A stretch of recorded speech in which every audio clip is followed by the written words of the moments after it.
তো গাইস আসসালামু আলাইকুম, আমি এমজে Rana, another blog short video. আজকে চলে আসলাম বাগেরহাট দিঘির পার।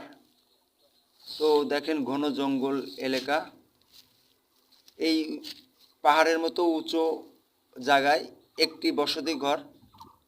তো এই ঘরটাতে 3জন লোক থাকে, 2জন মুরব্বী।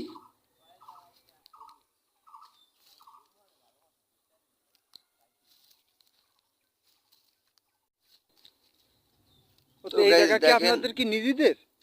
এই ঘরটা না আছে ঠিক মতো বেড়া, না আছে ও ভালো ও ছাউনি, না আছে দরজা জানলা। দেখেন আচ্ছা, এইটাতে এই যে আপনার কি এই মাজারের যে অবস্থা। দিঘি, এই দিঘির জায়গা না তো?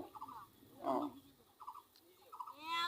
এরা কিভাবে রাত্রে এখানে হ্যাঁ। ঘুমায়? মশার কামড়, সাপ, পোকামাকড়, ও আমার মাথায় কাজ করতেছে না গাইস। এরা কিভাবে এখানে থাকে? না আছে কারেন্ট। তো ইনিদের কাছে জিজ্ঞাসা করলাম, ইনিদের দেশ গ্রাম হচ্ছে বাংলাদেশের ডায়ন্দা থানা। তো এখানেই থাকে, কাজ বাজ করে। তো দেখেন গাইস, কত তো সুন্দর দেখেন গাইস নিরিবিলি জায়গা, কি অবস্থা।